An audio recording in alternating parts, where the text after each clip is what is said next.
Hampton Roads has a long-running high school and college sports tradition. It's time to give them the spotlight they deserve. This is 757 Sports Talk. Here are Matt Hatfield and Coach Ed Young.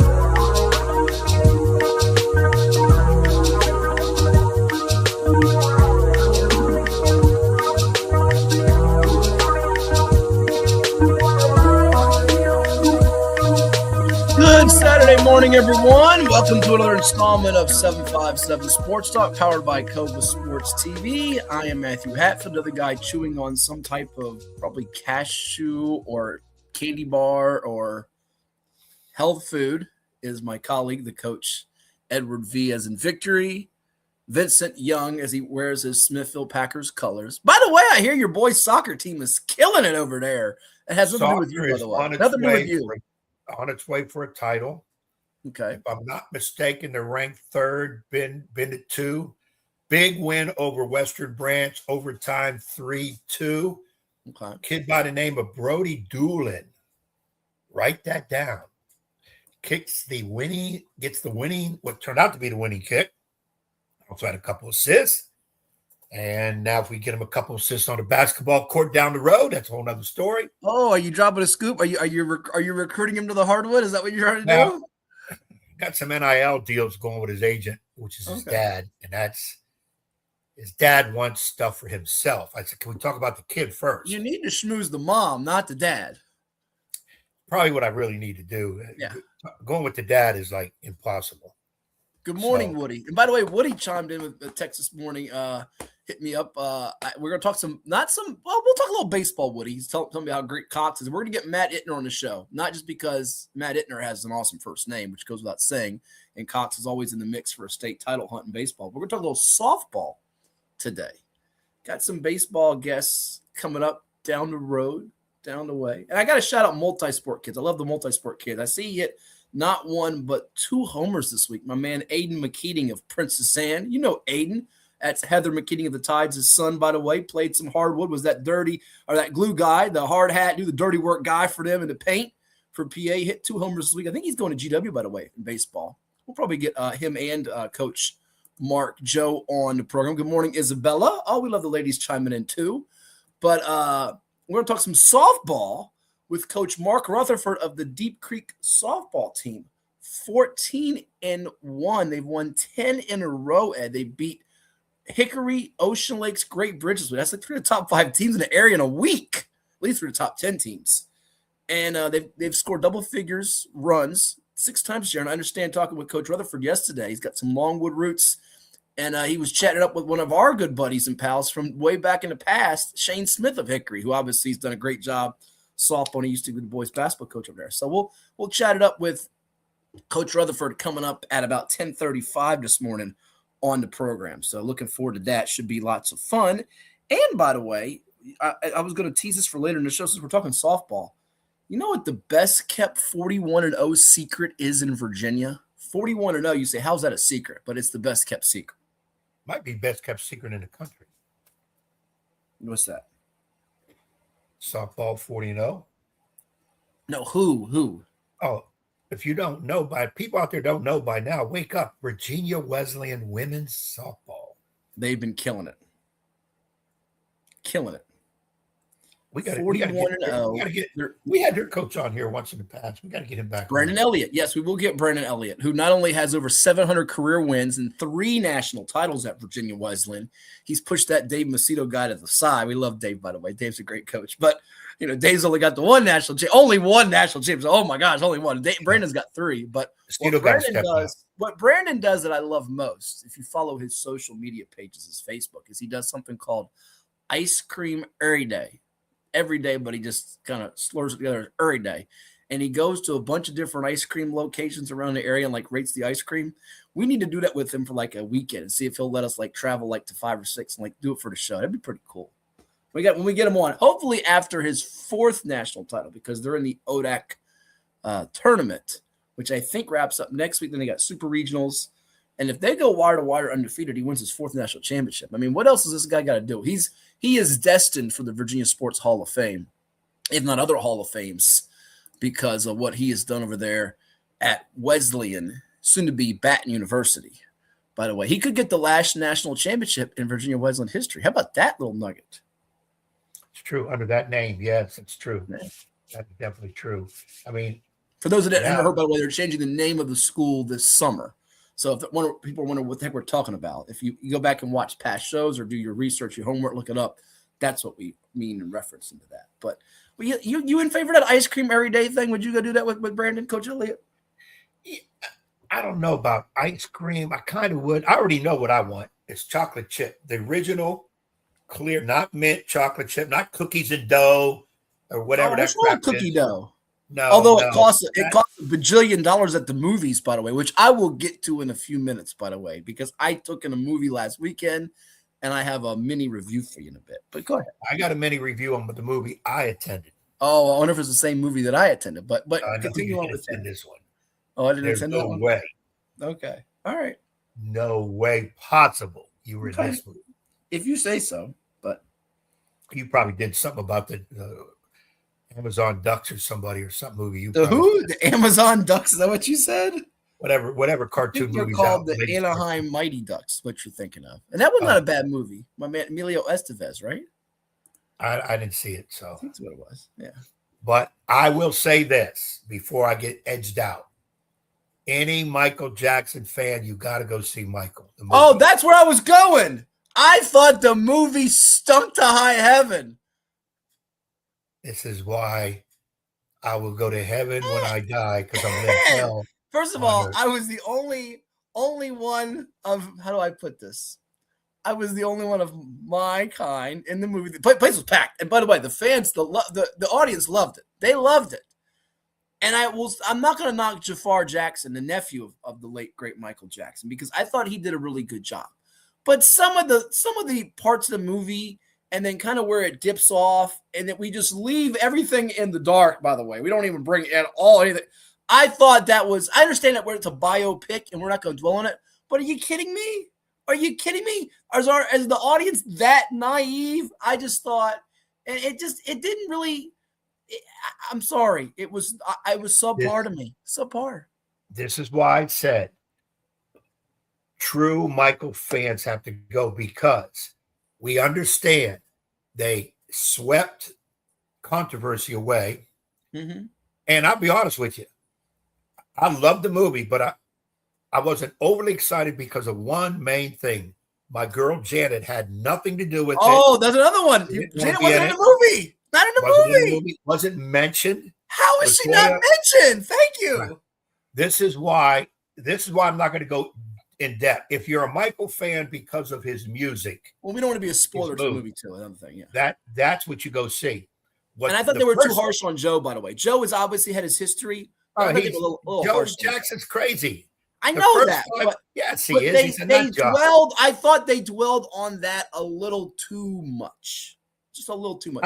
You cannot do a Jackson 5, Jackson whatever movie without dwelling on Joe Jackson was. No, you have to touch on it, but it felt like they were preoccupied with that. No, I think the first 5 minutes of the movie tell you. Actually, the first minute. And by the way, the little kid that played him as a kid, he was adorable, and he was great. He was great. I get the little kid, I don't know the kid actor's name, but he was great. But I just thought that they did too much on that, and just the whole Jackson 5 element, not all on Michael. I don't know. I didn't like how they put it together. That's just me. Now, other people might have loved it. And by the way, the reviews there have been some mixed reviews. There have been some great reviews and some, like me, slamming reviews. So, again, if you're going to review it because you wanted the entire picture, you're going to give it a bad rating. But if you take it for what it's worth, it's phenomenal. And his nephew portrayed him just did perfect. A good job. He did a good job. You'll find out in the first 2 minutes, and this has kind of hit me the wrong way. Michael didn't have a childhood. Opening scene, he's looking out the window, and his dad, come on, we got to practice. It's like midnight. They're practicing. Remind me of Bobby Hurley's dad. I thought you were going to say one of your parents is, but don't do it, because I know we're thinking along the same lines of a couple of them. You won't say it, but I'll think it. I won't say it either, but go ahead. It shows Michael's ability as a singer, dancer, whatever. Sure. And it gave some of how Michael pushed back somewhat against his dad, which blew my mind too, is Michael. The family doesn't call him dad. They call him Joe. I know. That's another one that got me. I got that too. If I would have called my dad by his first name, I probably wouldn't be here by now. You'd have got the whooping that his dad gave him. Yeah, exactly. Right. And that again, this is why I keep saying it has to be Michael fans. And by the way, I can't do it with a chimp. Get the chimp out of the movie. I can't do it with a chimp. Get the chimp out of the movie. All the animals. And that's another sad. I don't want to give the movie away, but it's another sad part. His friends, not his pets, his friends were the animals because he didn't have any friends. Well, but here's my thing, Ed. If you're gonna briefly try to touch on the surface parts of why Michael was how he was, be it as an entertainer or away from it, then you have to uncover more layers of the show. You can't.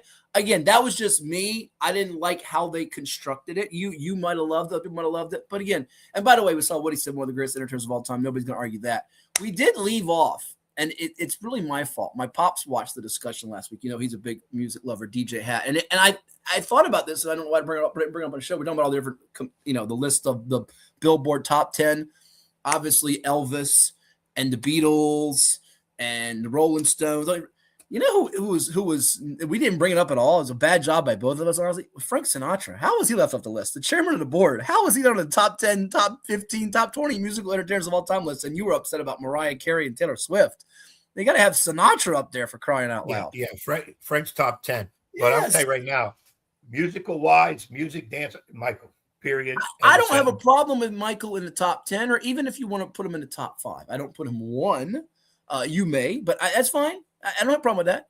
But the movie, and here's what made me most underwhelmed about the movie. So I go to one of the places where they feed you. I can't say they don't sponsor the show. They feed you. And by the way, I mean, I literally got the last seat in the movie theater Saturday afternoon before the Knicks Hawks, as I do my Chris Russo here. And right beside Saturday, Knicks Hawks game number 4 there, Edward. Right before Knicks Hawks game number 4, I get the last seat in the theater to get a cheese quesadilla. I had to ask for sour cream twice. To get my cookie dough and my water with lemon. $30. What are we doing here? $30 for a cheese quesadilla, a water with lemon, and cookie dough. They're gouging us. I went at the Cinema Bistro theater. There you go. Ordered nothing because I ate before. I was wise. I'm not paying $7 for a soda. $30. Yeah, I didn't get a soda. I had a free water. A cheese quesadilla, which came with a little thing with rice beans thing. It was actually pretty good. And the cookie dough. The candy, they get you for like $8, $9. Unbelievable. If you got it, you go to the dollar store, the $1.25 store, you load up on candy, put it strategically somewhere on your body, and you go into the theater. We've done that forever. Oh, that's what you do. Oh, yeah. I have my Milk Duds. I always got my Milk Duds in the movie theater. You take things in. So you don't obey those signs that say no bringing any food or drink into this establishment. No. Mr. I take candy bars from 7-Eleven as a kid, and I feel bad about it years later, and I paid it back years later, so I'm a good guy. Wink, wink. I'm a good guy. Wink, wink. I have learned years ago, you bring dollar store candy into the movie theater. Everybody who's listening to us right now has done that. Everybody. Okay, so it's just what it is. I mean, hit the comment line, everybody. If Ed's right, have you brought in candy into the movie theater? See, if I did it, I would. First of all, I don't do things like you do. I don't break the law. I don't break the rules. I'm a law-abiding citizen. If I did it, they would confiscate from me, and I'd be, they'd put me in cuffs or send me away. You're the type of walk in. They wouldn't say nothing. You turn around and go, hey, I'm sorry. I had this candy I brought in here. I know here. I know. You already made it past security, but you got to turn around and get like Mr. Goody Two-Shoes and give the candy up. That's why this guy won't be no movie theater with you because you would have us both messed up. So I know you would say, hey, that guy right there, he's got candy on him. I already know you would. Unbelievable. I know Woody out there listening has definitely brought candy in to the movie theater in his lifetime. Guarantee it. Guarantee it. I don't think so. But anyhow, let us know. Hit up the chat line. We're on YouTube, 757 Sports Talk, on Cova Sports TV, also streaming on IG, Facebook, Twitter, X. I was going to say Twitch. We might be streaming on Twitch. I have no idea. Virginia Preps and all over the place. Like I said, we have a couple special guests because not only do we have on Mark Rutherford of Deep Creek softball program. But coming up after his radio show in the 11 o'clock hour, we'll be talking about the Kentucky Derby with Nick Hahn, a good friend of ours we've had on the program before. Nick, of course, does some sports radio. He actually has a radio show, in fact. I want to make sure I get the radio show called right. It is Off to the Races radio show. I actually think he hosts in the Richmond area, and it gets off at 11 a.m. Eastern. And he's also a writer for The Racing Biz. And we'll talk about the Derby today. I've already got my pick set. I'm ready to roll, and we'll talk about the Kentucky Derby coming up at about 11:15. I think he's going to join us. I told him if he gets a chance right after the show ends, maybe a couple minutes before that, but 11:15 is his scheduled time to appear with us on the program here on 757 Sports Talk. Derek. Oh, Derek, not you, Derek. Oh, my man, Derek. I love Derek, by the way, who we got to give the audience, people wonder, but Derek, people love, they always say, what does so-and-so look like? Maybe when I see our guys, we'll show it to you. We got my man, Derek, from the PIT a couple weeks ago. I will show you that photo. I think I got that photo in a minute here. But bring snacks, Derek. Oh, I can't believe you did that. Oh, Woody, look at this. Woody. All these guys are like you. And Woody's a good dude. Woody's an outstanding Coke and popcorn. Bro, how'd you, both of them? Yeah. You guys are killing me. Hold on. Woody. Let me help you. Because we got some people who don't understand. It's Coca-Cola and popcorn. Okay? It's Coca-Cola. Drink. No, they're not thinking anything. Stop. Just want to make sure. Get your mind out of the gutter. Woody's outstanding citizen. Matter of fact, he won outstanding citizen, 3 years? 3 years. There's my man Derek with me at the PIT. There it is. I knew we'd have it. Love us some Derek. And look at this. Women carry purses in the theaters that often have to. That's true. That's true. I wish I'd had my bag that had my, people have seen it. If you go to games, you see me with my candy bag, with the Lady Monarchs. All our players and coaches love to come by and get a couple, which is part of it, in addition to me having the lozenges in there to get through the broadcast. But I should have brought my candy bag in there. Like, that would have helped me. You got that doggone grandma at the bottom of the purse candy. It's not grandma at the bottom. It's good you got to stuff. change that stuff. You got candy that's supposed to be in a wrapper, and it ain't even a wrapper, and it's sticky. Like somebody ate some and put it back in. No. You're terrible. Smith, we will talk football. Don't worry. And by the way, matter of fact, we're going to do that next segment. We're going to talk a little bit football, a little bit of high school football. I know it's months away, but we got two rather significant big items on the football docket. One having to do with a quarterback who is headed to Alabama. That's coming up here on 757 Sports Talk. And they're watching where, Edward?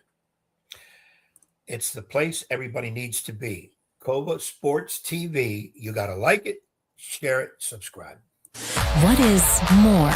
Is it more reps, more strength, more stamina? We say it's all of that, but it's greater than just what's in the mirror. It's about improving your mental and physical health. More is a feeling of achievement, fulfillment, confidence. It's looking better, feeling better, being better. And it's our mission to get you there, because here you are more. One Life Fitness.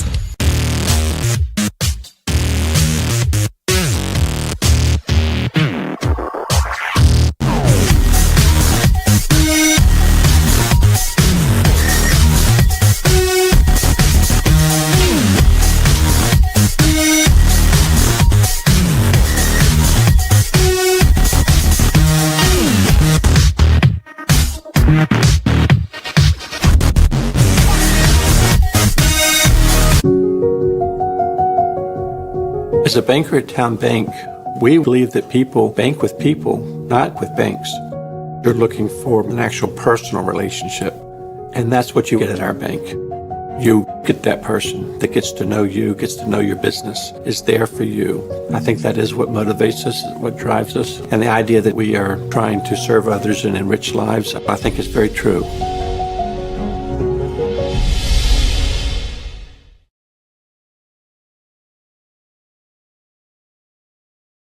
What makes a life a good one?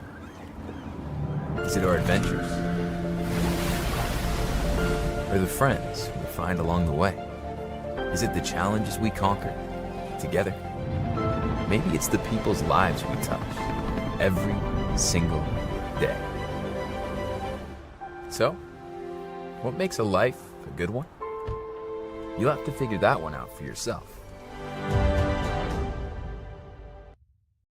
Well, it's everybody's favorite time of year again. Time to prepare to make your annual donation to that infernal revenue service. And if you're like me, you need help. Help to keep that donation as small as possible. So get off your W-2 and call John Maynard at John's Tax Service. 455-6763. Hampton Roads has a long-running high school and college sports tradition. It's time to give them the spotlight they deserve. This is 757 Sports Talk. Usually it's Hatfield. That's why I try to tell everybody, get on Hatfield. He is the legal scribe, the talking head that knows all this, puts the whammies on. We do things different on this podcast. That's why we're rated number 3 in the state. You got Play-Doh? Get out of here! We got people all over the globe watching with us. Sitting in a phone booth with you would be very... well, now, we got to have your own phone booth. I'm not sitting in a phone booth with you. It is 757 Saturday Sports Talk here on Cove Sports TV. Like, share, and subscribe. This is 757 Saturday Sports Talk. Here are Matt Hatfield and Coach Ed Young.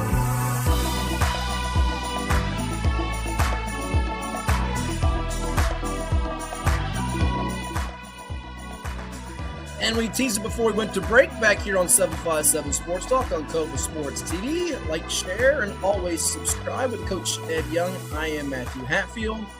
He's only a junior, and there are some, I should say he's only going to be a rising junior, so he's technically a sophomore. So let me backtrack there.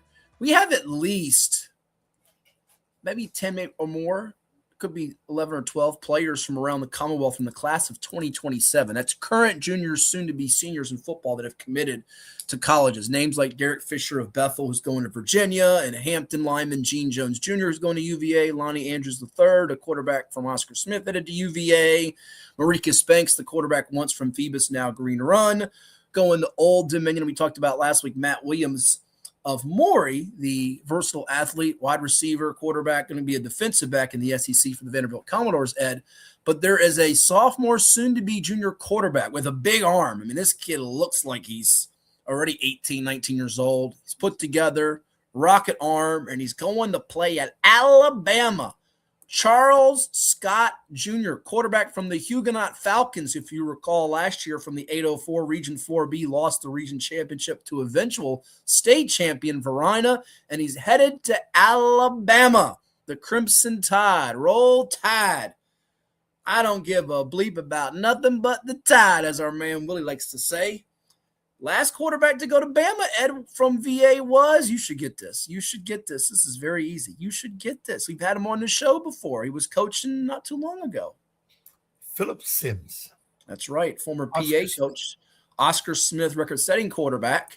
So what do you make of this? He's not even a junior yet. Do you like, and I don't want you to be the guy that hates on this, please, because this is a great moment for this kid who's deserving, talented, quality athlete, and young man. Players committing before their junior year, and is this something that you worry about, whether he still wants Bama, Bama still wants him by senior year before he signs, because it's pretty unusual to commit before your junior year? First and foremost, congrats to the youngster. Excited for the youngster. If it's where he wants to be and they want him, who are we to say anything otherwise? Okay. Now, when you commit, you're not signing. You haven't signed yet. You're committing. So what you're doing is he's telling Alabama, I'm coming. Now it's up to Alabama. Do they keep recruiting a couple more quarterbacks? Because in most classes of the big boys of an Alabama type, they don't have one or two guys in a class. You're looking at 4, maybe 5 in a class. Because of attrition, you don't know what's going to happen down the line, especially the earlier they commit and of course when they sign. So I don't have no problem with it. If I'm advising one of my athletes and that's what the parent and the kid wants to do, by all means do it. But you still kind of keep your options open. This is not going to sound right.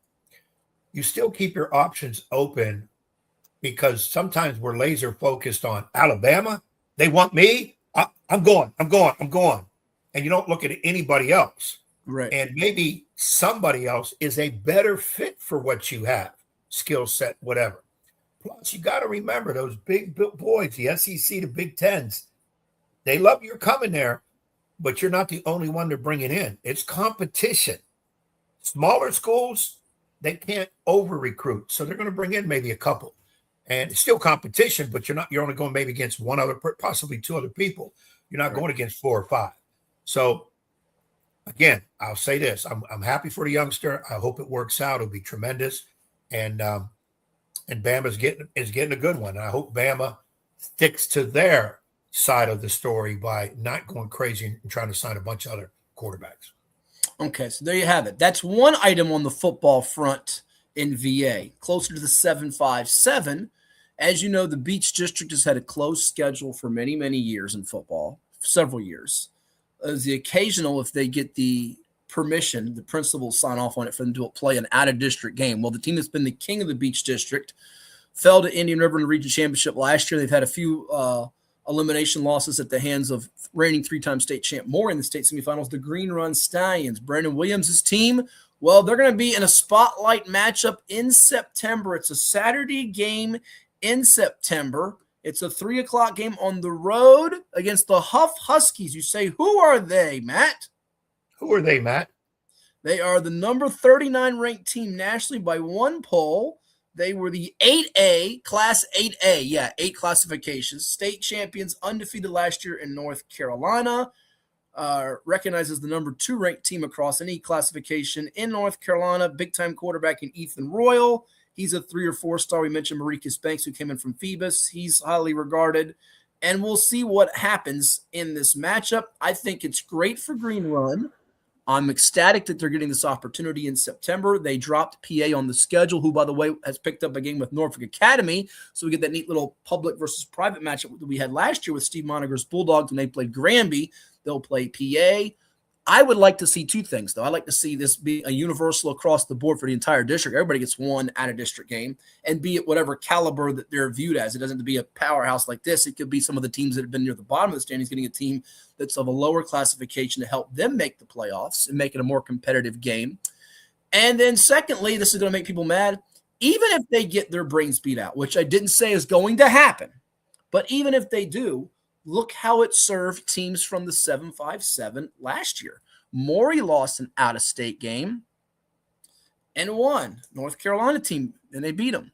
They won a state championship. They actually beat Bishop McNamara, in triple overtime last year, but they ended up winning their state championship. Oscar Smith lost its first game last year, went on to win a state championship. In fact, you go back to those 2 state title runs, and remember, Oscar Smith has played for years. DeMatha, they've played Bosco, they've played this team, they've played that team. Last year, Oscar Smith lost at Gonzaga 17-0. Maury lost to Cardinal Gibbons 24-20. So I think this is good. But the one thing I will caution is don't get excited or don't get depressed if they don't win that game, because why? Last year, VA teams that we had ranked in our top 5 preseason polls across the board and out-of-state games last year were 2-9.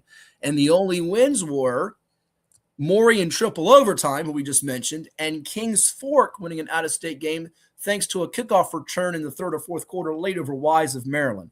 So I think this is neat and it's good. They're going to have this game on a Saturday in September, and we'll see how it works out for the Stallions. Like I said, even if they get their brains beat in, I think it could benefit them for the playoffs to play someone of that caliber to get them ready. Agree. Something I advocate is your better teams need to play outside the district. I know, you've got 11 teams in the Beach, so there's your 10 games for the season. I get that, but when you have a team of the caliber of Green Run, let them play a strong team from out of the state. It's a neat matchup. It's a good experience for the kids. Now, the question always becomes, well, in this case, Green Run and PA agreed not to play. Okay, well, who we don't play? And that gets into talk about, well, we're not playing this team, and they're pretty good. If you would have played them, you might have lost. And now that you're not playing them, all that kind of talk will come up. But the bottom line is this.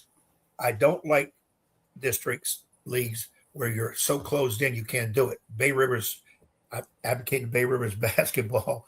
We have 20 district games. And I've been saying this now since I've been in Smithfield a year now, that we need to change the schedule so our better teams, like a War Hill, who's going to have returned 5 starters next year, and they went to the semifinals of the region tournament this year. They're going to be pretty doggone good. Lafayette, New Kent. These teams need to be playing other big games outside the district to enhance their visibility, so to speak. Bay Rivers has on the outside of the Bay Rivers, a lot of people think Bay Rivers is not any good. I'm talking about basketball. Well, by the way, now, real quick, not to cut you off, but now in football, not other sports, this doesn't always encompass the other fall, winter, spring sports, but now like the beach, the Bay Rivers, because of the number of teams now that you all have with Gloucester joining from the Peninsula District, you don't have an out-of-district football game for those teams, which I think is a hindrance to a Lafayette and Pocosin, who both last year made runs to the state semis, fell just short of the championship game. But carry on. Yeah, I think you need to open it up. You can come to an agreement on it where you can play football at least one game, like the beach, at least one game, and basketball, take off a couple opponents. Now, if you still want to play them in a non-district situation, you can agree on that, and that will happen. That's not a no issue. But it's not for me to make that final decision, but I just think congrats to, I never heard of Hogue High School. I think it's tough, unless I might be butchering it, which we'll get clarification on that. People, for years have butchered the name of Verina. They've called it Verena for whatever reason. So anyways, a lot of schools that you're not familiar with, we'll get the proper pronunciation, but I thought it was Huff. You saying it's who? Maybe we'll find out. We got time to find out between now and September. So. Yeah. One sad note we have to touch on, the passing of a treasured sports writer in the 757 in Virginia. I didn't get to know him very, very well, Ed. I had limited interaction with him, but I know he was more of your time, but he was certainly a wonderful guy and an icon. Jim Ducibella passed away this past Wednesday. You knew it was coming. I saw some of the updates through social media from his family about hospice coming in, but he's a Virginia Sports Hall of Famer, National Sports Media Association, International Network of Golf, just some of the accolades he's gotten over the years. Did a book, by the way. Did a book with Karen Barefoot, by the way. So, there's all kinds of things. Jim Ducibella was just one of a kind, and we send our condolences to his family and all those that were close with him. Like I mentioned, he went into the Virginia Sports Hall of Fame in 2010, was a Virginia Sports Writer of the Year recipient, passing away this past Wednesday. And rest in peace to Jim, 73 years of age. And he covered the Washington, then Redskins, now Commanders, for many years for the Virginia Pilot, and did a heck of a job doing so. Yeah, Ducibella, I didn't know him personally, but I remember reading his stories covering the Redskins a lot. And he was one of the power names in sports writing. You had to read his column. You wanted to read his stuff. He was up to the point on everything and good insight on it. That's a tough loss in the I know he hasn't been a writer for a few years, but still, that's a name guy. That's a power guy. So condolences to family and friends. Yeah, and there's a really good tribute in the newspaper. Encourage folks to see it from a couple of people that we've had on the show many a times, both Bob Rathbun, who was a really close buddy of his, and David Teal, fellow Virginia Sports Hall of Famers. David wrote the story just talking about him. He got quotes from Joe Gibbs, by the way. You get a quote from Joe Gibbs that speaks volumes. And rest in peace to him. And his book, by the way, Par Excellence, The Celebration of Virginia Golf and King of Clubs. I haven't had a chance to pick up the book and read it, but I'm going to probably do so when I get some downtime, which I don't get a whole lot of, as you well know. But rest in peace. Again, our thoughts, our prayers, our condolences to those that were close with the Deuce, as he was known, Jim Ducibella. I mentioned it earlier. We've got a lot coming up on the program. We'll be joined in the 11 o'clock hour by Nick Hahn to talk Kentucky Derby. Ed, do you have your Derby picks yet? Have you taken a little gander? I've been perusing the ponies the last 24 hours. Made 4 changes already. Okay. So we'll see. One of my surprises got scratched. Oh, that hurts you. So but we do have some Virginia ties, by the way, this Derby, which Nick will outline with us. We like to bring things back to the 757 and VA when we can, even with the national stories, which we'll touch on a little bit later on in the program, including a trio of Game 7s in the NBA playoffs coming up and the NHL playoffs. But speaking of Virginia and Virginia ties, coming up, we'll stay on the local front. Deep Creek softball coach Mark Rutherford. We mentioned Virginia was in softball, just killing it right now, 41-0. His team red hot too, 10 consecutive victories, 14-1. It's on the way here on 757 Sports Talk. Like, share, and subscribe. And you're watching where, Ed? Coba Sports TV. Back in a moment. What makes a life a good one? Is it our adventures? Or the friends we find along the way? Is it the challenges we conquer together? Maybe it's the people's lives we touch every single day. So, what makes a life a good one? You'll have to figure that one out for yourself. What is more? Is it more reps, more strength, more stamina?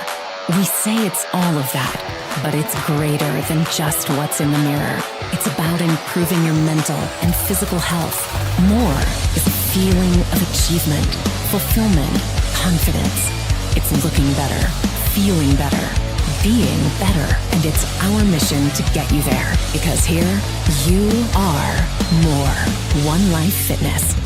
Portco is your local nonprofit organization dedicated to economic empowerment through employment for people with disabilities. We focus on abilities, not limitations, providing on-the-job vocational support. Find your pathway to employment. Contact us or learn more at portco.org. It's 757 Saturday Sports Talk with Matt Hatfield and the one and only Coach Ed Young, every Saturday morning at 10 a.m. on Cova Sports TV. From high school football and basketball to the NFL, MLB, college sports, and the NBA, if it's making headlines, they are breaking it down. Bold takes, big-time guests, and a few laughs, especially at the expense of that basketball coach Ed Young. Catch it on Cox TV and your view, and don't forget to like and subscribe on YouTube at Cova Sports TV. And now back to Matthew Hatfield and the evil basketball coach. Blast you, Ed Young!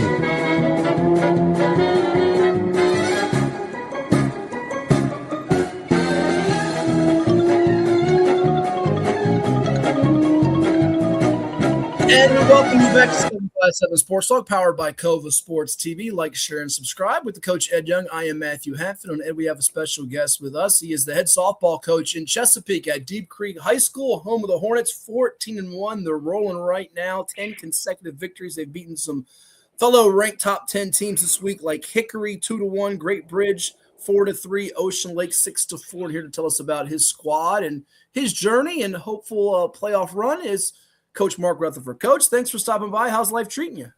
I mean, life is good right now. You know, it has been a whirlwind, but it's a good feeling when you're kind of in control of your own fate, as you guys know, especially when you're getting to the end of the season. We've been very lucky. You know, you have to avoid a lot of things with injuries and things like that, and you got to navigate it with grace. And so far, especially since last Friday night, for sure, it's been an exceptional ride for at least that week. But I mean, really, the whole season has been just really enjoyable thus far.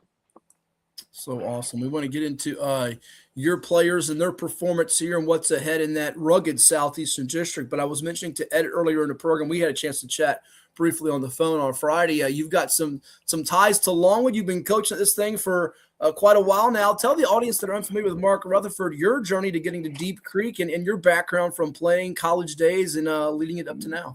Yeah, no, I graduated from Deep Creek High School in 2001 when the football team was, we went to state finals that year and lost, I think 28-26, I believe, to Centerville High School. We had a bunch of NFL players on that, or future NFLers on that team.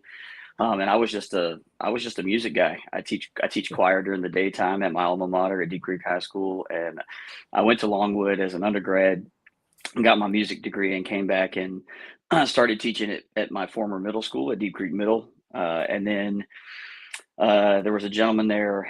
He was you guys will recognize his name from helping out at Virginia Wesleyan softball, but Jim Ducibella was the in-school suspension coordinator. And he decided he was leaving to get his further his education at Regent University, and he handed me the softball team, knowing that I was a baseball guy. It kind of happened kind of overnight. He was like, "You have the team." And so it really started at middle school. I started volunteering with David Noblin at Deep Creek High School in 2010.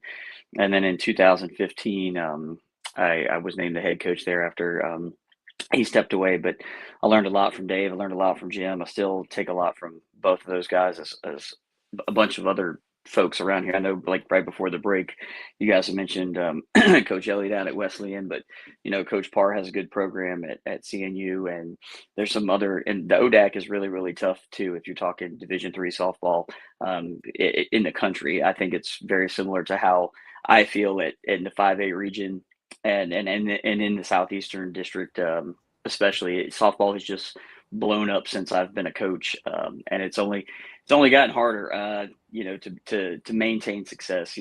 Getting in there is hard, but getting there and sustaining it is even more difficult. As my partner Ed Young knows, having coached at Nan's River for a couple of decades, the SED can sometimes be as tough as the SEC, right, Ed? No question about it.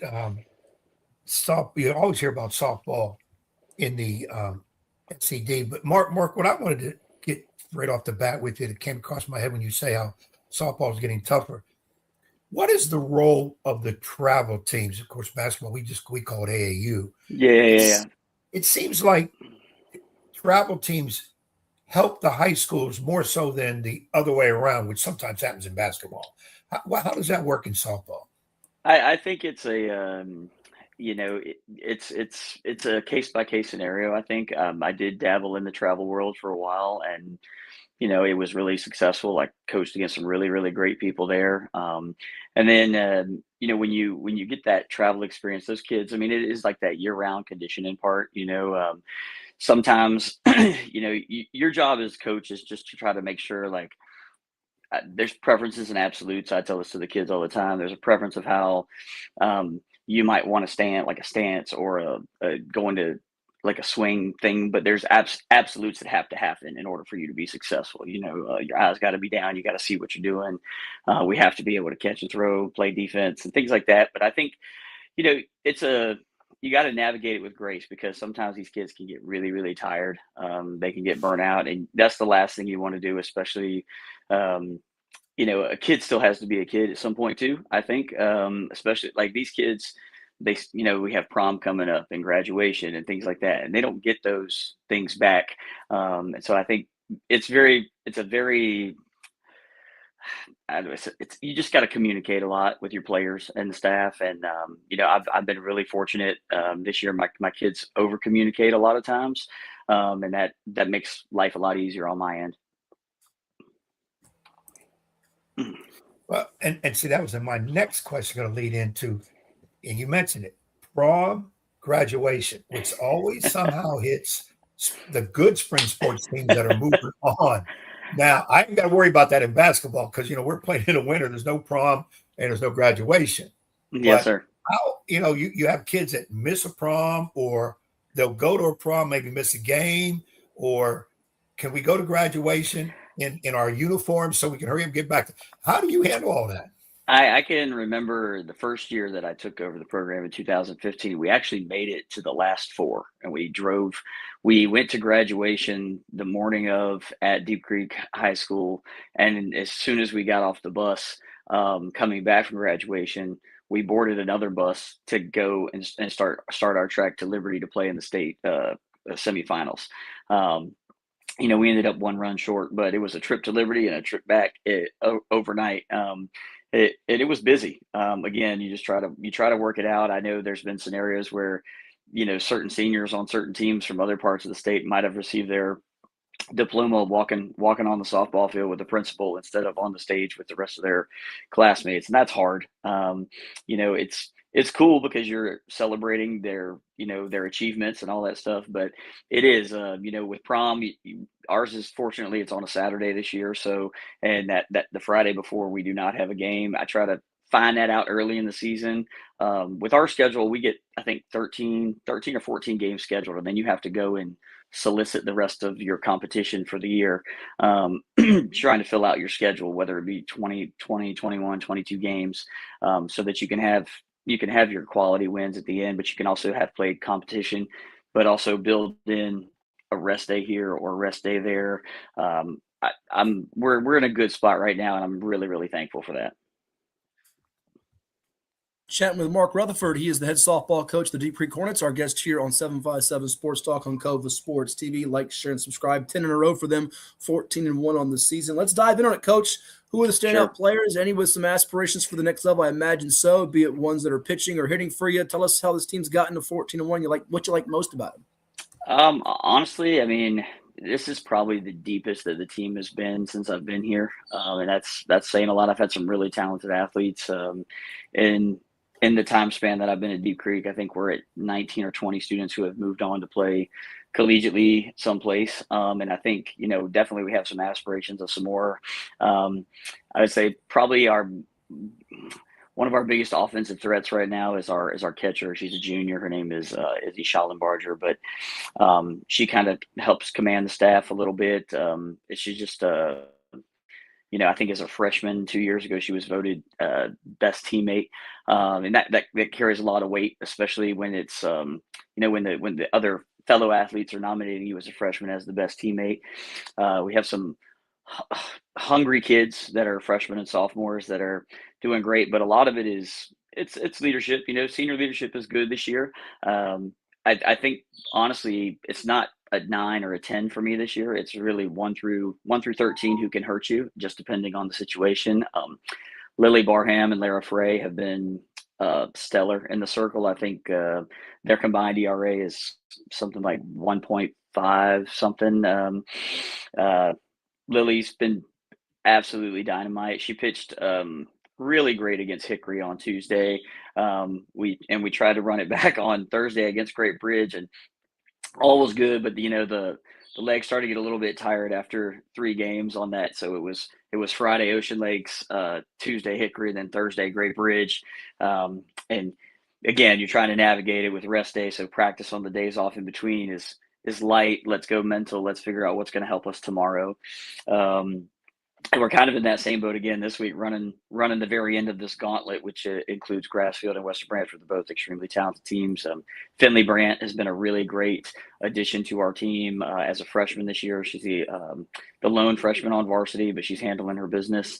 I got some kids playing new positions. Haley Lack's filling in at shortstop this year.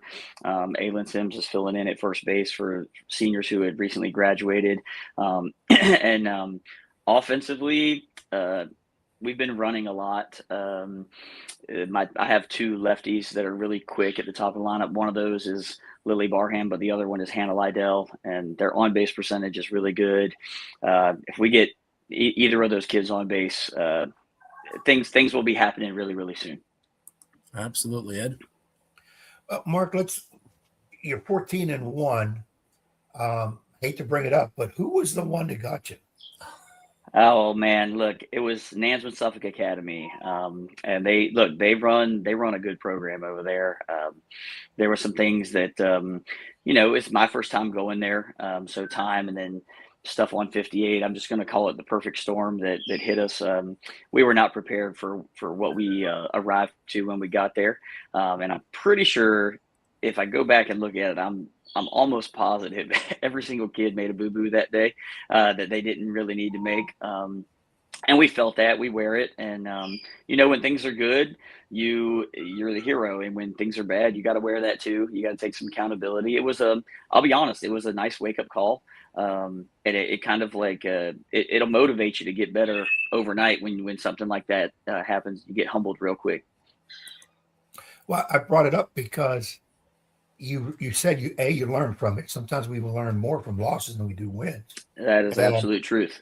And nobody else got you since then. So somehow you've rectified that situation. But I got to ask you about one team because yes, sir. A good dude of mine, a friend of mine, I haven't seen in a while. I coached against him on the hardwood. He was one of the toughest son of a guns I've ever had to go with. I was so glad he got out of basketball, only because I didn't have to go against him, but he should be back in it because he's tremendous. How about Hickory with Shane Smith? What is it like to go against this dude? Because here's how I envision him in softball. He's got his cap on. He's coaching third base. Umpire makes a bad call.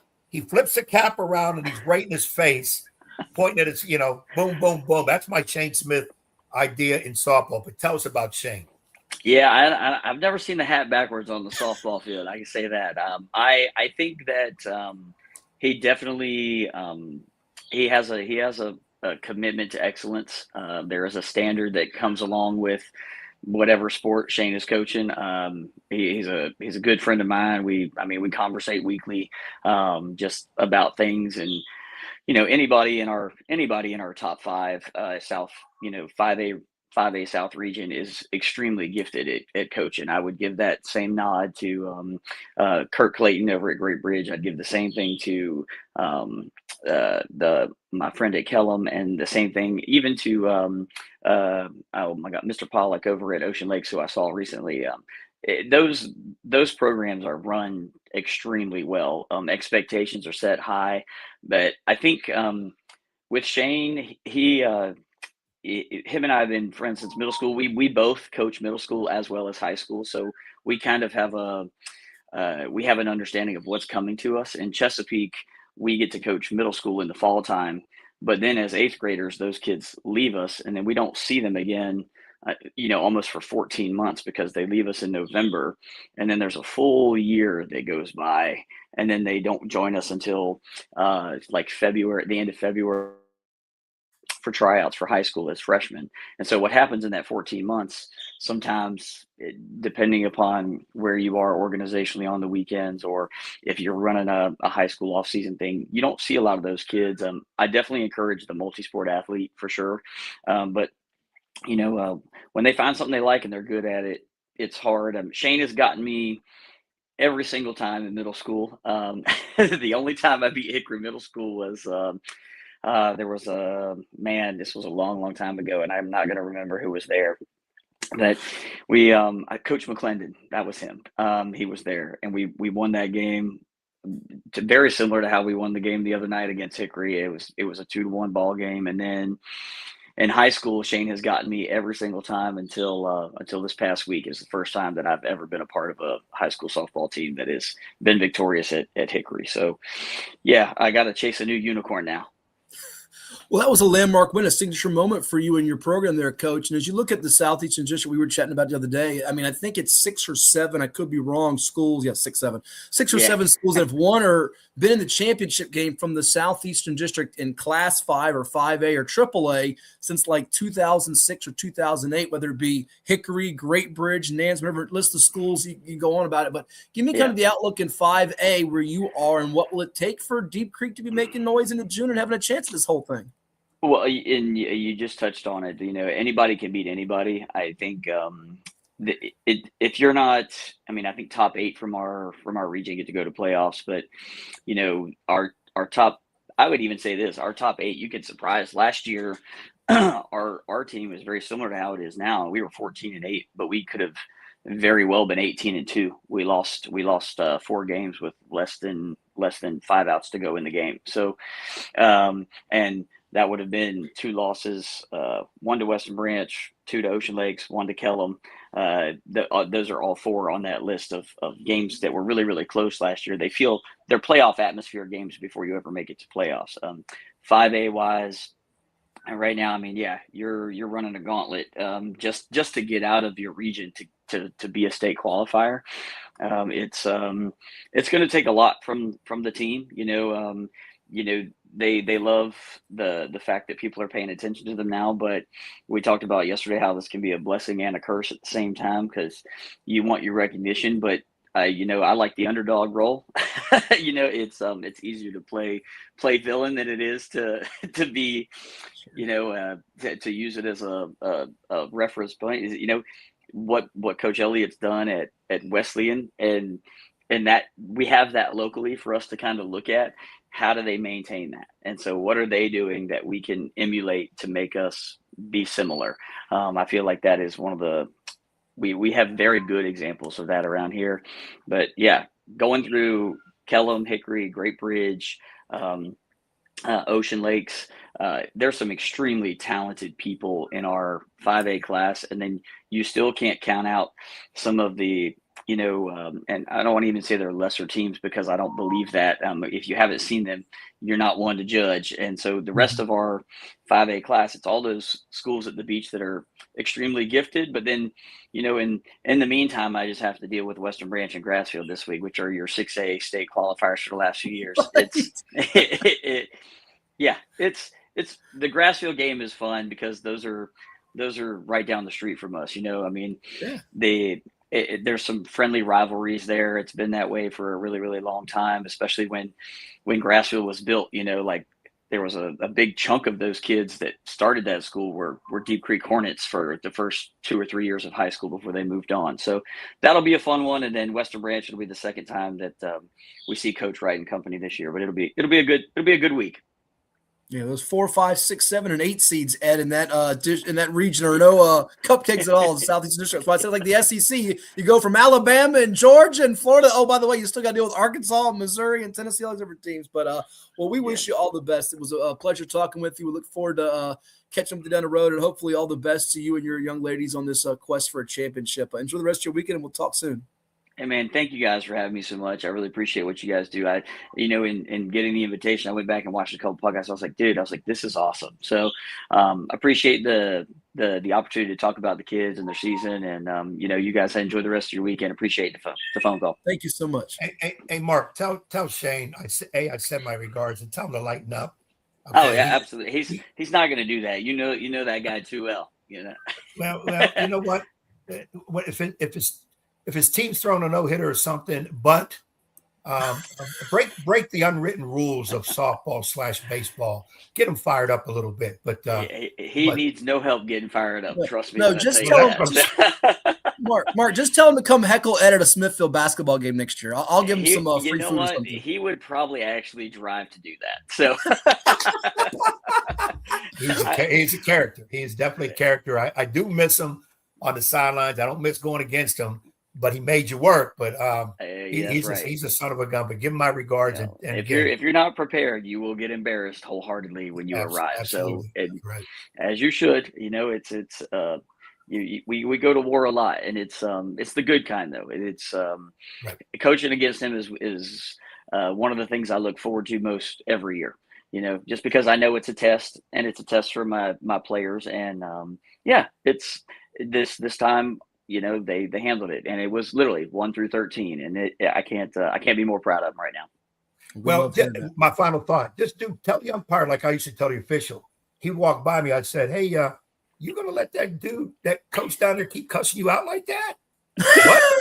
No, we're not doing none of that. We might shake our head, look at the ground, but it's 21 outs, and so one call is really not costing us a ball game. If you've done your job for the other 20 outs, you should be in good shape at that point in time. If it's just one.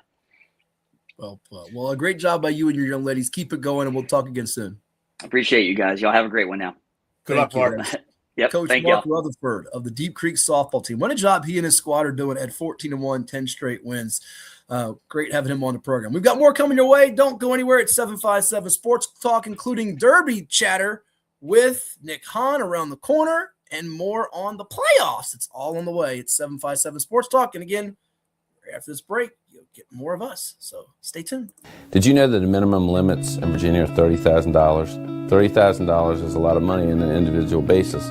But if you're involved in a personal injury matter, that's not enough. Here at Williams Lloyd's, we're happy to provide a consultation on the amount of coverage you have in your vehicle. It can be confusing. Not many people understand it. You know you need to have it, but do you have enough? Give us a call today at 757-547-5555 so we can help you prepare in the case of an automobile accident or any other personal injury matter that you or your family may find yourself in.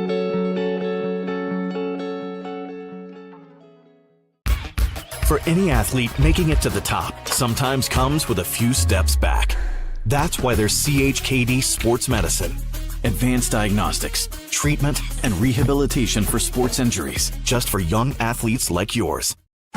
What's up at DQ? Oh, just the best deal ever. The $7 bacon cheeseburger meal deal. Bacon cheeseburger, fries, drink, and a sundae. No time to be modest. It's all full size for just $7. Right now at DQ. Happy tastes good. Well, it's everybody's favorite time of year again. Time to prepare to make your annual donation to that infernal revenue service. And if you're like me, you need help. Help to keep that donation as small as possible. So get off your W-2 and call John Maynard at John's Tax Service. 455-6763. As a banker at Town Bank, we believe that people bank with people, not with banks. You're looking for an actual personal relationship, and that's what you get at our bank. You get that person that gets to know you, gets to know your business, is there for you. I think that is what motivates us, what drives us, and the idea that we are trying to serve others and enrich lives, I think is very true.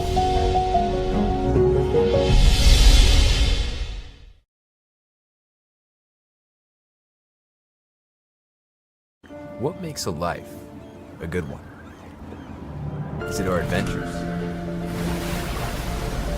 Or the friends we find along the way? Is it the challenges we conquer together? Maybe it's the people's lives we touch every single day. So, what makes a life a good one? You'll have to figure that one out for yourself.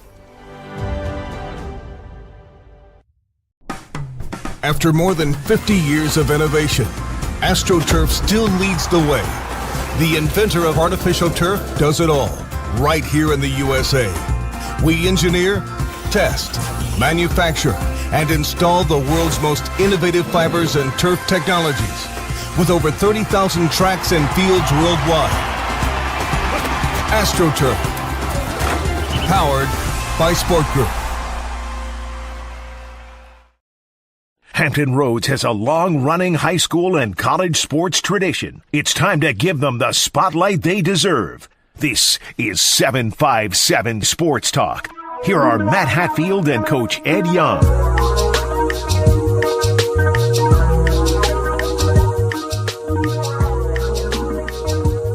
Hour one in the books. Our remaining time and minutes with you here on 757 Sports Talk and Cobra Sports TV with the Coach Ed Young. I am Matthew Hatfield. People chiming in.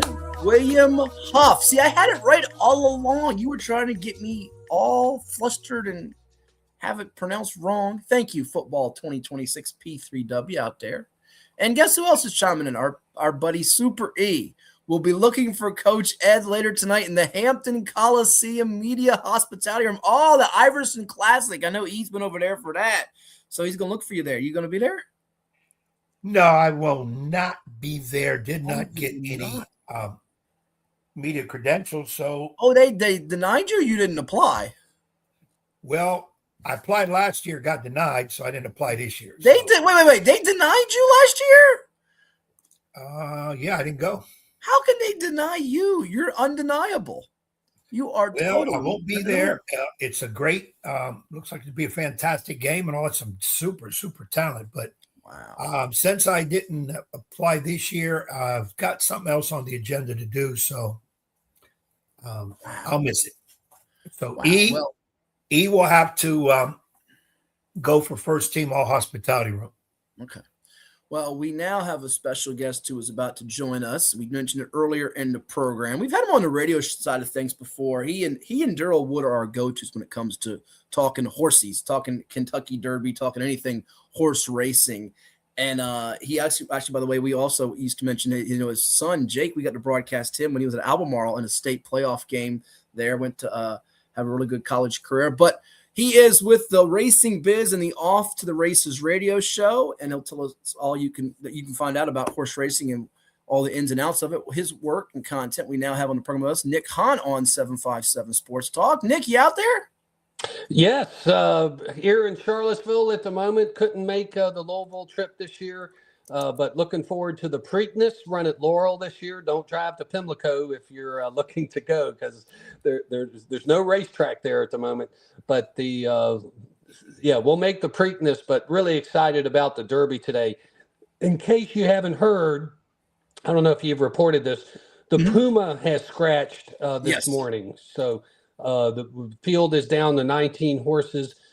It almost couldn't stay together. It was too perfect of a Derby. And of course, they scrutinized these horses really, really close. And so the Puma scratches out with a skin infection that had to be treated. The medication that they had to treat would have caused a positive in the spit box, as they say. So the Puma out, but it's still a great Derby. It is. And we got that on our ticker for folks that are wondering. You see the odds was 10-1 at last check, and the odds shift from time to time. And Nick will tell you all different things. And I have some ideas on how some folks out there maybe should play this. But I want to get your take on this first. That the first thing that jumps out at me is the number one post, Nick, because I've heard all week long about Renegade being the favorite, trained by Todd Pletcher. And this is a race where you can touch on it too. There's about 8 to 10 contending horses, not just 2 or 3 to feel like they could win this thing.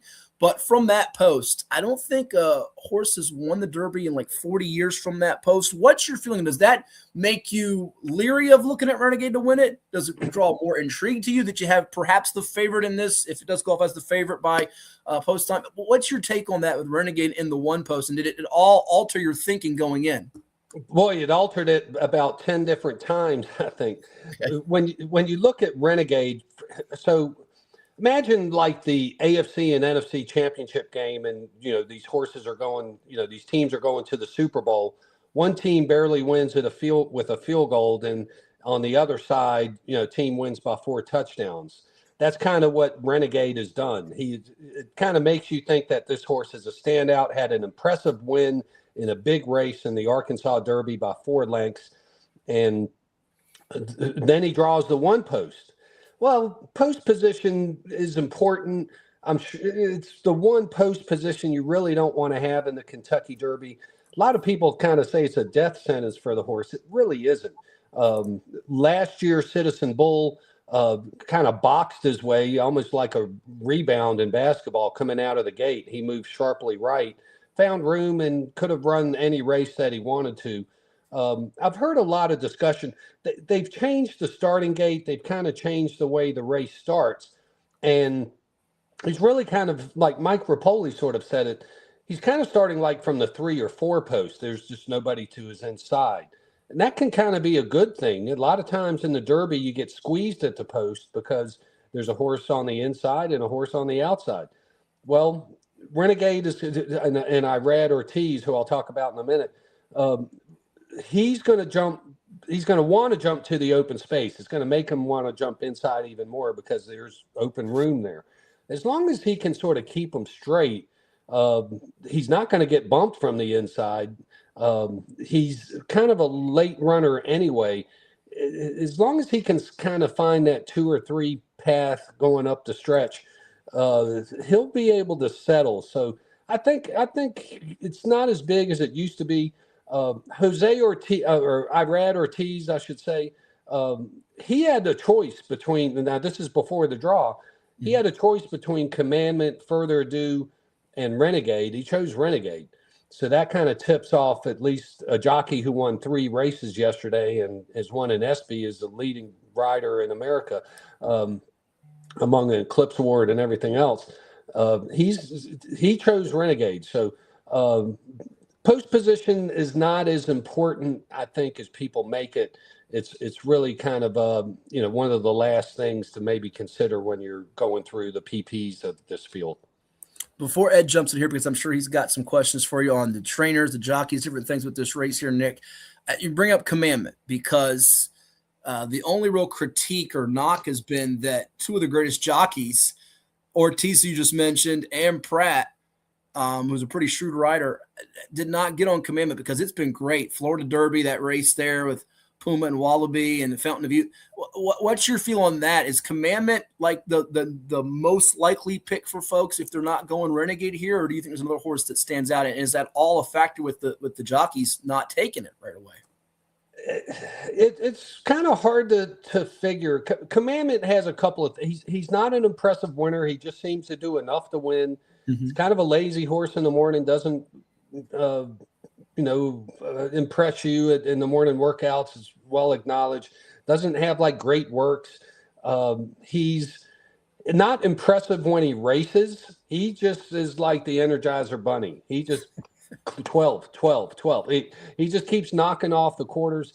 He doesn't run poor. He's won his last 4 races. He's beaten the toughest of the competition.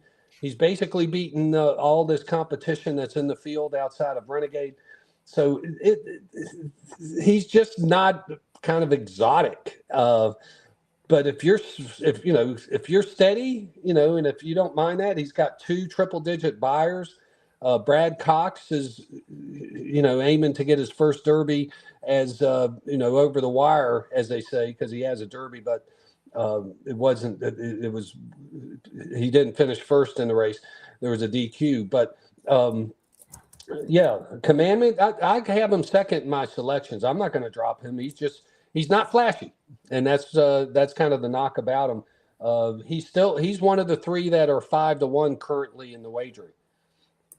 The run for the roses today. We're joined by Nick Hahn of Off to the Races and TheRacingBiz.com at 757 Sports Talk on Cova Sports TV. Like, share, and subscribe. And Ed Incredibolt won the Virginia Derby, and as Nick will tell you, there's some Virginia ties to it. Go ahead, Coach Young. Nick, great to have you on again. So much to talk about with the Derby. First of all, what do we know? What the track is? Is it rain? Is it a clear track? Is it good? Because we know that sometimes affects the horses. Yeah, well, a couple things from yesterday.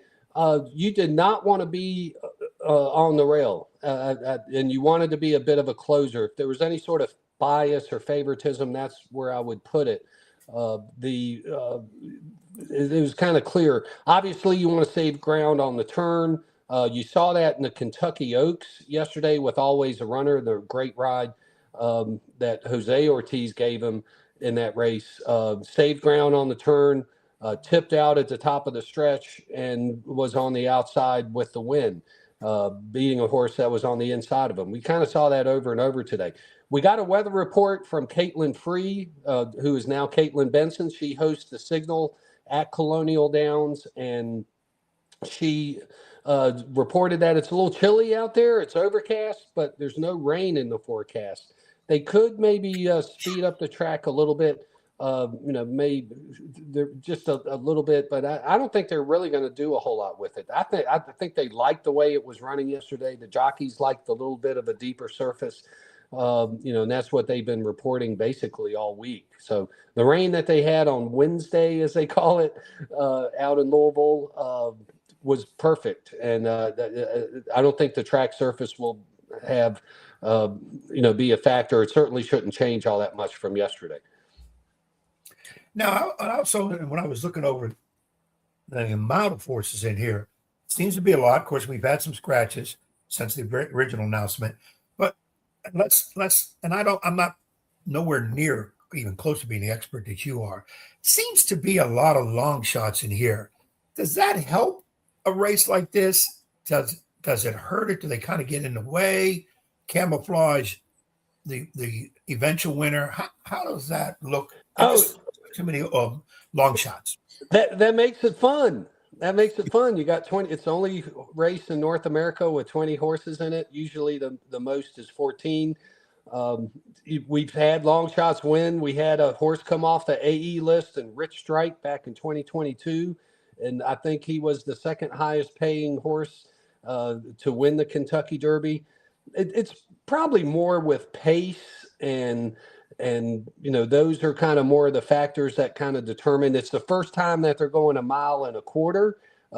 They go 1 3/16 and other than the UAE Derby, which has some Japanese and Dubai runners coming over, there's 3 horses that are coming from overseas to race in the Kentucky Derby, and Churchill has created a path for overseas horses to enter the Kentucky Derby starting gate. They have their own points system to determine that. But yeah, the long shots, they kind of make it fun. You don't want to pick the favorite in the Derby usually, although they did go about 5 years with the favorite winning the Derby every year. But no, the traffic is certainly an issue, but it's a big track, and people watch this race for that. So that it creates great storylines too, great moments. When obviously winning the Derby is a big moment, but when a long shot happens, it makes it even greater. No doubt, big payout. And see that's my point, because to make money, if you're one of these likes to put a little shekels on it or whatever, you kind of want to look at a long shot and say, man, if I can put $3 on this horse and they win, I don't have to pay my rent for the next 2 years. Is there in your mind, is there a long shot, let's say 20-1 or greater odds that you think could be that top three? Of course, I'm trying to pick your brain a little bit here. No. I mean, the Virginia Derby winner, Incredible, is a live horse. He's a wise guy horse. I wrote about that on TheRacingBiz.com this week. A lot of people are saying nice things about the horse. He is currently 26-1. But these horses that are coming off the AE list, I wrote these down shortly before I went on the air off to the races at 10 o'clock. Oselli, who ran in the Virginia Derby, is 87-1. $2 bet earns $166 for you. Not bad. Robusta, who was the last horse to get into the race, is 84-1. Incredible was 24-1 last I checked. So those are some nice horses that'll give you a nice price. Kind of looking. Albus, who won the Wood Memorial, Riley Mott, hot trainer right now, 43-1. Bob Baffert, who has won the Kentucky Derby 6 times, has a horse that's 28-1 in litmus test. So, there's plenty of value in this race if you're daring enough to find that long shot. Well, you just mentioned it, Nick. There are so many neat storylines, whether you follow the sport closely in depth like you do or just a casual person that'll put it up on NBC later today, that you mentioned Riley Mott with Albus. He is the son of Bill Mott, recognized trainer. So there's a storyline there. We've got storylines in Virginia with Oselli and Incredible. And the horse that I'm kind of circling here, I'm going to give it away now. The one I really like a lot is Chief Wallaby. Okay. What's your feeling? It's been close a couple times. I know the Florida Derby. Is Chief Wallaby a real shot at this thing, or are you more leaning towards, I'm not as crazy about it? Because it feels like there's 3 or 4 you can really, I would say you can't go wrong, because you can go wrong and not win it, but that have a real shot at this thing. Oh, yeah. Now, Chief Wallaby, he's named after shoes of all things. The wife who owns the horse was kind of making fun of her husband for the shoes that she calls it the Wallabies. Chief Wallaby, he walks around in these types of shoes. So the horse is named after a shoe. I don't know what to make of that. Kind of a lightly raced horse, very competitive horse. Caught everybody's eye when he ran in the Florida Derby and the Fountain of Youth. He's raced again. He comes out of that core group out of Florida. Junior Alvarado is certainly a credible jockey. They won the Derby last year with Sovereignty, and Bill Mott, he kind of has a reputation as a 0.2 trainer. When he points a horse to a certain race, nobody delivers better than Bill Mott, and you kind of see that over. He'll pass. He didn't run Sovereignty in the Preakness last year because he knew he didn't win. He's there to win, and he's there to take care of his horse and make sure his horse is in prime condition on race day, even if he has to miss a couple of days or a couple of races along the way. He doesn't. It doesn't sound like he doesn't believe in like training through racing, which is sort of, even though he's an old school trainer, that he doesn't do much of that anymore. So yeah, Chief Wallaby 7-1. I think he's probably more 10-12-1 in my mind. I don't like 7-1 on that horse, but he's one of the core. He's one of the kind of 6 or 7 that you cannot leave off your exotics, and your exacta, your trifecta bets. You want to have Chief Wallaby on there.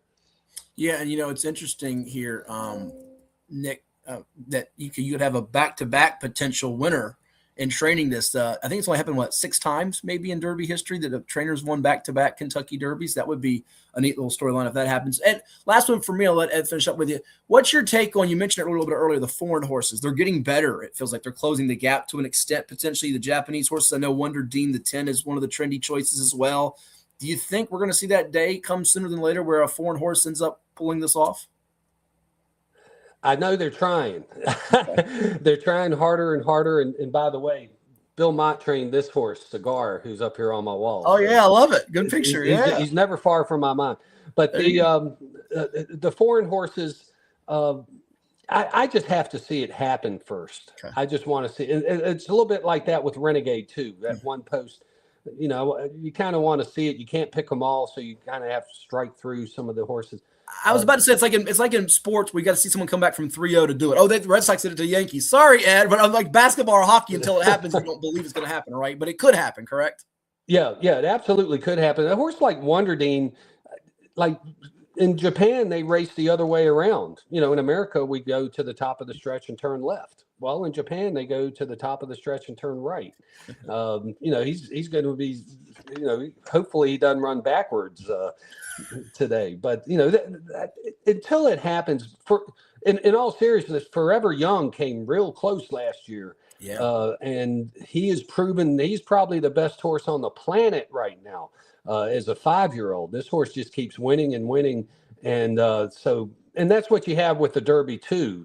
You know, you're not catching horses sort of in their prime. You're catching them as 22-year-old basketball players graduating from college.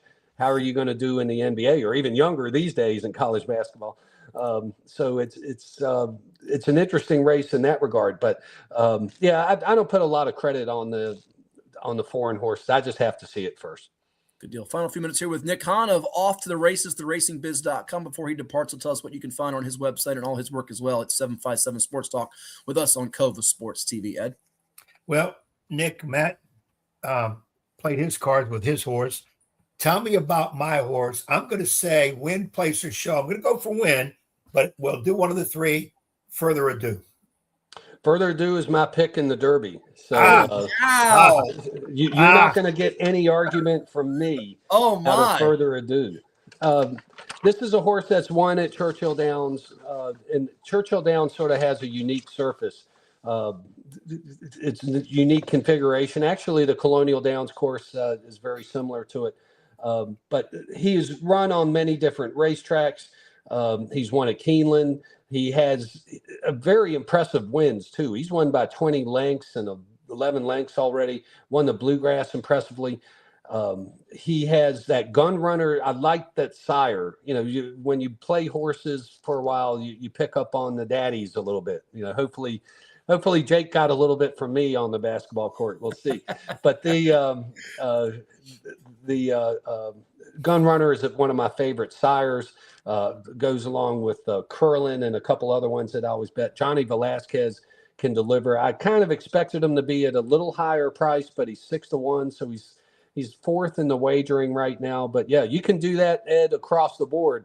Win, place, show. You know, $2 it costs you $6. You know, you can get them all. But I like Further Ado. The post doesn't bother me. And Brad Cox is worthy of winning the Derby, and he's got a couple of good chances.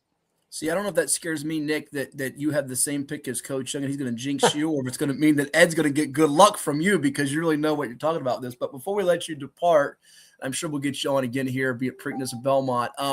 Tell us what they'll find online with all your work, your radio show you mentioned at 10 o'clock, how they can listen to that, find it, and what they'll see on TheRacingBiz.com.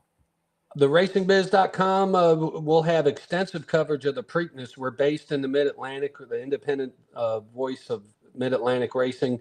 So a lot of stories about Virginia, a lot of stories about Maryland. Frank Vespi and Frank's doing TV for Laurel today. So, you know, we'll have all kinds of coverage on the Preakness. We really try and take care of the middle leg, and which generally is the best race of them all, because you know the horses, and over the years it's really produced some fascinating moments. And the Preakness are going through a little bit of redevelopment. They're going to move to Laurel this year while they rebuild Pimlico up in Northwest Baltimore. And so I write for TheRacingBiz.com. Off to the Races, ESPN Richmond, ESPN Harrisonburg, also archived on TheRacingBiz.com. We do an hour of coverage during the season. Most of the horse racing season is year-round, but from the Saturday after the Super Bowl all the way up to the Breeders' Cup, we do 2 hours of live coverage for the live meet at Colonial Downs. A little bit different this year for Colonial Downs. They start earlier, June 25th, 51 days away from the first live racing to come back to Virginia, and the Thursday through Sunday racing. But we do 2 hours of live coverage every Saturday morning during the live meet. Excellent stuff from Nick Hahn, off to the races, TheRacingBiz.com. Well, Ed is mad at me for bringing up Yankees Red Sox 2004, the comeback. He's sad that his buddy and Jake's former high school coach, Greg Maynard's retired, but he'll be glad, more than glad, thrilled, as will you, if y'all's horse ends up winning it today, further ado. So all the best to you on the Derby, and we look forward to talking again soon. Yeah. By the way, they just announced Drew Maynard replacing Greg as a head coach. That's great. We were keeping our fingers crossed that Drew would be the guy, and I know we'll probably see him up at the VA Live. And I know Greg, when we talked, was hoping his son would get it. We had to go through all the proper channels, but that's terrific. Keep it in the Maynard family, no doubt. Which means Greg is only a shot away. He'll be heckling son from the stands, as Ed likes to say, right? That's what you're thinking, aren't you, Ed? I knew that's what you're thinking. I can read his mind over there. Oh yeah, it's definite. Nick, I got to ask you, use your power, your know-how. Get Matt and I to do this show on a Saturday from the Virginia racing situations. Sure. Oh, we can do that. Sure. And then Matt and I could bet a little bit on all the races in there, and we can have you on live, and you can use Ed's money. We'll use Ed's money, not mine. Okay. And we'll do some first time in history. We'll interview a horse live on the air. I think we might have lost Nick for a second there. I said, he said we'll interview a horse on the air. Yeah, he fell out on that one. Hey, and he brought up something good too for us, where we finally can ask the question, and it means something. Who's your daddy? You're too much, Ed. You're too much. But we thank Nick. If we get him back on, we'll pop him up there. But we appreciate him coming on. He's terrific. And our man Ben Risser turns AJ. Better yet, turn coach into a jockey and let him race. Oh, that would be fun. That would be fun, AJ. I would fall off that damn thing the minute they open that gate. Was it Charles Barkley on a bull? Was it Barkley on a bull? I think it was Barkley on a bull on TNT or something years ago. You remember that? I think somebody did that. Put you on a horse. That could be a. Oh my goodness, I would feel for that horse. That's some dangerous stuff. Them horses can go. I wouldn't be able to hold on to them suckers. No way. Pistons and Cavaliers win game 7. We'll come back and talk about that. We'll take one last break. We thank Nick Hahn immensely for coming on. He was terrific. Like I said, he and Daryl Wood are the go-tos when it comes to horses. Those two guys know it inside and out. And what's amazing is looking at some of my notes, they're matching up everything that he's reading. I'm just looking at, oh yeah, it's good. It's good. So my notes are, I'm looking at it. I'm looking at it. So we'll come back. You heard Ed's pick to win, which was Further Ado. You heard my pick to win, which was Chief Wallaby. We'll give you our win play show trifecta. You can go for the execta, the superfecta, the trifecta today, and you got the finger up. Go ahead. You want to make a couple picks on the NBA and NHL too? No, unfortunately, I've got to depart here. So I will send you my win play show. You can do it right now if you've got it before we go to break. Give us your win play show. Yeah, let's do that before we go to break. Yeah, I got it here. Hold on. And I'll come back and put the finishing touches. Yeah, here we go. I got Further Ado to win it. All right. I'm going with. By the way, that is the number. I'm sorry. Yeah, you want the numbers? I need the numbers so I can put it up on the 18. Screen. 18. Okay. Give me 1 Renegade. Renegade for place. Okay. And I'm going to do it. 11 Incredibolt. You're going with the Virginia horse. Good for you. So the 18-1-11 trifecta. I'll give you my numbers when we come back. And you saw it on the screen there. You going Pistons and Cavs to win game 7s tomorrow and the Celtics tonight? Cavs, Celtics tonight, even though I'm sweating that one. I'll be honest with you. You got the Celtics in your background. I think the Sixers have a real shot in this thing, especially if Jason Tatum. People are killing Jason Tatum. This guy just came back from a torn Achilles. I mean, give me a break. All you C's, and I will say it. I'm sorry. All you spoiled, rotten Celtics fans, lay off of Jason Tatum. The guy scored 51 the last time he played a game 7 against Philadelphia. Pipe down, shut your mouth, and be thankful you got him. And if you want to trade him and keep Jaylen Brown, okay, we'll see how that works out in a couple of years. But this guy has been the face of your franchise. Lighten up. He hasn't gagged as much as James Harden and Donovan Mitchell have. Yeah, I said it. I mean, give me a break. And by the way, Joe Mazzulla, we're going to keep covering for this guy. This guy has more home playoff losses as a heavy favorite than anybody known to man, including Doc Rivers, who's out of a job. Go ahead. Yeah, I think I don't put no blame on Tatum at all. For the Celtics fans to do it, yeah. I heard someone yesterday say that Tatum is the scapegoat, and since he came back, the team don't play. Like, give me a break. They've been shooting threes like this for years. This is how they play. They're stubborn. Right. And I'm also going to say this: people, the Sixers are a little bit better than we thought. They are. Let's give a little bit of was a good too. pick. Max, he's continuing to come into his own, and Paul George is actually playing like the real playoff P for a change to help Embiid out. And Embiid in there, as much of a knucklehead as he can be, when he's in there, he's a problem to play against. So, it's I'm not putting it on one person, but I do go with the Celtics because I'm going with the Cavs over Toronto. Mm-hmm. Originally, I had Pistons going, but then I kind of gave up on them when Orlando was up there high. Oh, I'm going to stay with Orlando to win games, come back and win Game 7.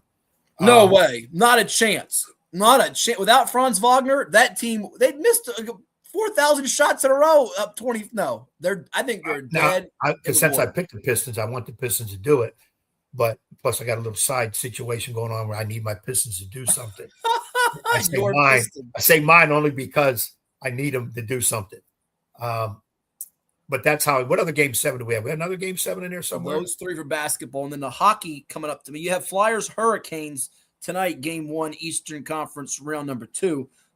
And you have game number 1, Wild and Avalanche, Minnesota, Colorado. But tomorrow you have Canadiens Lightning, game number 7 in the Sunshine State. I think Mr. Cooper in Tampa gets it done, even though the Canadiens can go win on the road. I'm going with all the home teams, believe it or not, which is a little dicey. Some logic tells you that there's going to be one road team of the 4 that wins, although home court and home ice generally means Game 7, they take it. But I don't trust the Celtics and Cavs. I now trust the Pistons. I know J.B. Bickerstaff doesn't have a history of winning big games a lot as a coach either, but I trust them. That's what the Magic did. I think the Magic want Mosley gone. They got in the playing game. They're up 3-1. Wagner's out. I think they said we're done now. They're going to get, I think, smoked. Well, you know who they want?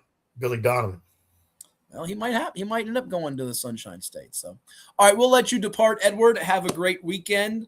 Whatever movies you go check out, and we'll talk to you next time. One more commercial break, and we'll put the finishing touches on this episode of 757 Sports Talk right after this. Stay tuned. You'll hear from Chicho's Pizza. Who doesn't like Chicho's Pizza? For any athlete, making it to the top sometimes comes with a few steps back. That's why parents count on CHKD Sports Medicine, advanced diagnostics, treatment, and rehabilitation for sports injuries, just for young athletes like yours. With convenient locations across Hampton Roads and a whole team of experts here to keep your favorite player at the top of their game. CHKD Sports Medicine. Learn more at chkd.org or call the CHKD Sports Injury Hotline.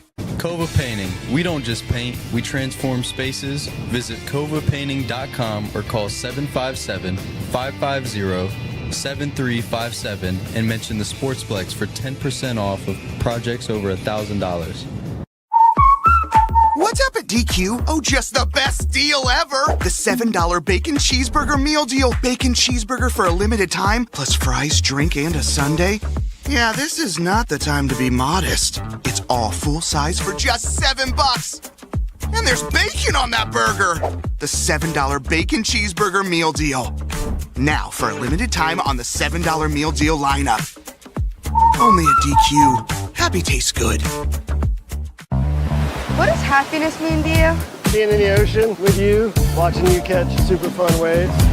In Virginia Beach, happiness is breaking barriers and savoring the sunshine. I couldn't pick a better place or a better person to be with. This is what makes me happy.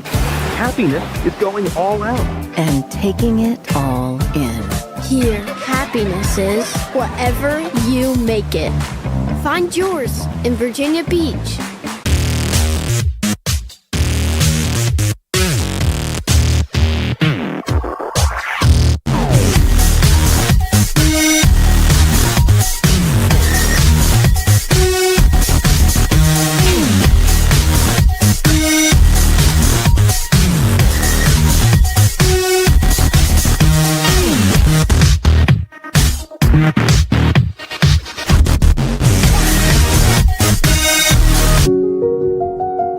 I grew up here. I know this town. I know the people here. More important, they know me. As a banker at Town Bank, we become part of the communities we serve. The people who bank with us, our members, know us. When you bank with Town Bank, you'll know your banker. You'll know you can reach us, and you'll know we're here for you. Welcome back to 757 Sports Talk. No, it's not in the pool. It's Hatfield and Young at the Plex, the Virginia Beach Sportsplex. Here are two guys that, even though they never shut up, they're always dropping pearls of wisdom. Matt Hatfield and Coach Ed Young. And we welcome you back to 757 Sports Talk, powered by Cova Sports TV. Like, share, and subscribe. The Coach Ed Young has departed, so you get me for this final segment on this particular Saturday in May. We've turned the calendar from April to May. We've touched on the NBA and NHL playoffs. Of course, the Magic Pistons trying to have a deja vu from 2003 is Detroit with Cade Cunningham and company. You see Doc Rivers' picture up there. They didn't have the outcome that Orlando hoped then, and they might not have it if they don't rally from the blown lead of 20-plus on Friday night.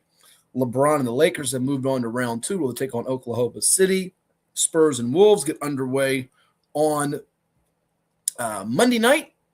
Time and network has yet to be announced. And by the way, I meant to tell Ed before he departed, so he'll have to watch this later. I'll have to tell him this via text if he's not watching, because I know he's off to his assignment.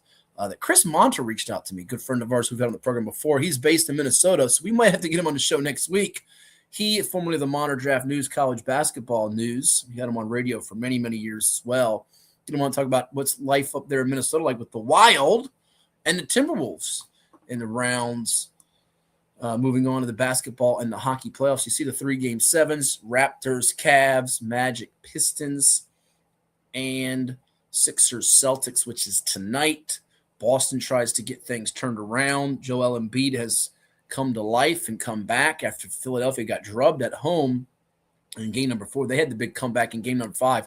There have been leads of 20-plus blown, every other night it looks like. In hockey, you still have some surprises. And I'll tell you what, a lot of the first-round games in hockey go into overtime. But I'm sticking with a Carolina-Colorado Stanley Cup. I am off the Boston-OKC final. I now think the Knicks, in spite of Mike Brown, has rallied.